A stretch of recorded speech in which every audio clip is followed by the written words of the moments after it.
السلام علیکم ورحمۃ اللہ وبرکاتہ۔ بسم اللہ الرحمن الرحیم۔ عزیز طلباء، تفسیر کے آج کے سبق میں ہم اولئک لم یکونوا معجزین سے پڑھیں گے۔ توجہ کیجیے۔ اعوذ باللہ من الشیطان الرجیم، بسم اللہ الرحمن الرحیم۔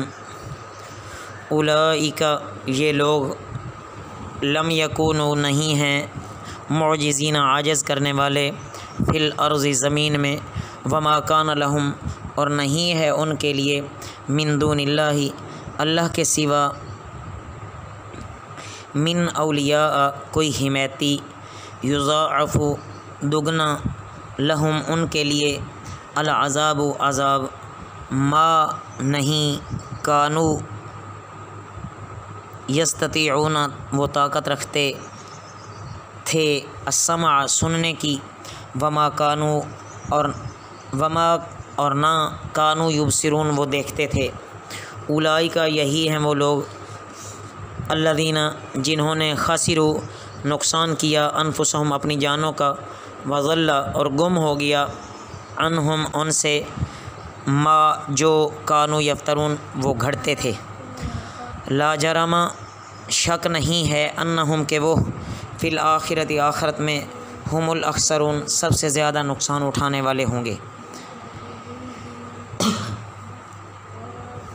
ان آیات مبارکہ میں عزیز طلبہ یہ بیان فرمایا جا رہا ہے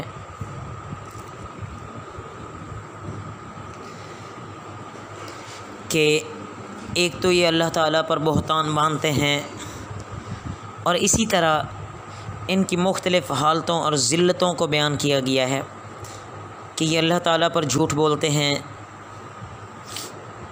اور ان کو اللہ قیامت کے دن مقام ذلت میں کھڑا کرے گا، اللہ خود گواہی دیں گے،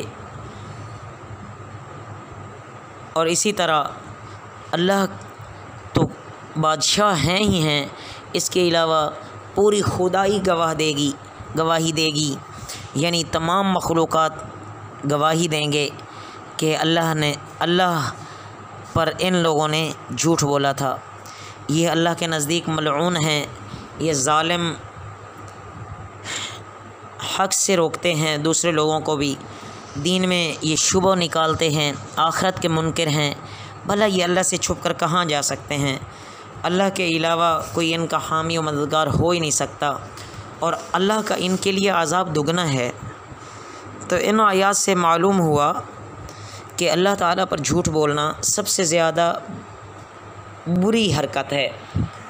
جو حکم اللہ تعالیٰ نے نہیں دیا اس کو اللہ تعالیٰ کی طرف منسوب کرنا، یہ بدترین ظلم ہے، اور یہی حال رسول اللہ صلی اللہ علیہ وسلم پر جھوٹ بولنے اور آپ صلی اللہ علیہ وسلم کی طرف غلط باتیں منسوب کرنے کا ہے۔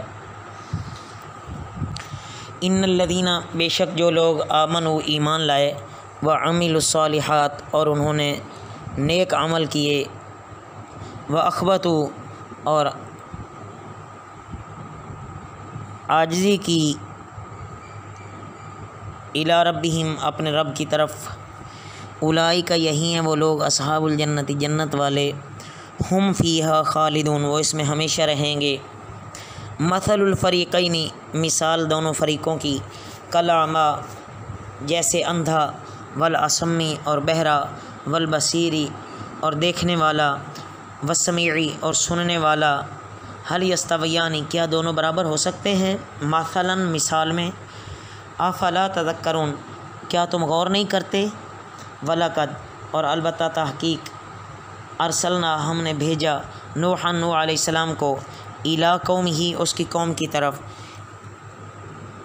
انی لکم، بے شک میں تمہارے لیے، نذیر، ڈرانے والا ہوں، مبین، کھلا کھلا، اللہ تعبدوا، کہ نہ تم پرستش کرو اور نہ تم عبادت کرو، الا اللہ، مگر اللہ کی، انی اخاف، بے شک میں ڈرتا ہوں، علیکم، تم پر، عذاب، ایسے عذاب سے، عذاب، یوم علیم، دکھ دینے والے دن کے عذاب سے۔ عزیز طلبہ، ان آیات میں بتلایا گیا ہے کہ کبھی بھی مومن اور کافر برابر نہیں ہو سکتے، ہمیشہ کی خوش بختی اور نیک بختی وہ مومنین کے لیے ہے، اور ہمیشہ ہمیشہ کی بدبختی اور ہمیشہ ہمیشہ کے عذاب کافروں کے لیے ہیں۔ یہاں 3 صفات ہیں جو جنت کے مالک ہوں گے، وہ یہ لوگ ہوں گے۔ ایک تو مومن ایمان والا بھی ہو، جو اللہ کی توحید، تمام انبیاء کی رسالت، نبوت اور تمام آسمانی کتابوں، حشر، نشر، قیامت وغیرہ ان کی تفصیلات کو سب مانتا ہو۔ دوسرا، ایمان کے ساتھ ساتھ اعمال صالحہ بھی کرتے ہوں، شریعت کے پابند ہوں۔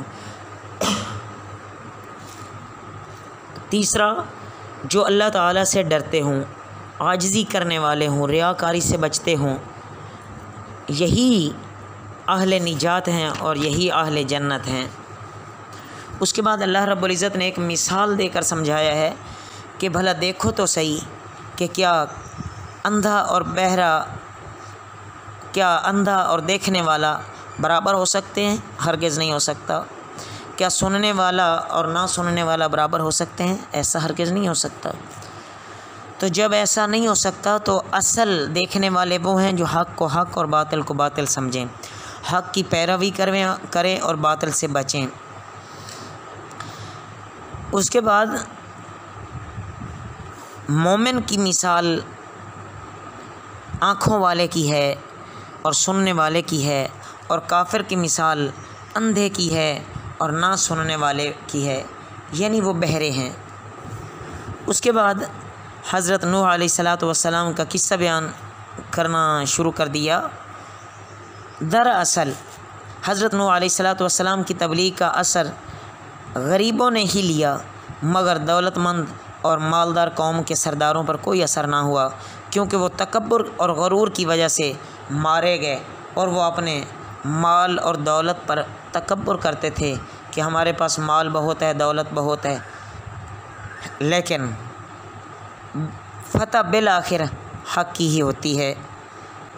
اللہ رب العزت نے جو اپنے مومن بندوں کی صفات بتلائی ہیں، اللہ ہمیں بھی کامل طور سے عطا فرمائیں۔ وما علینا الا البلاغ المبین۔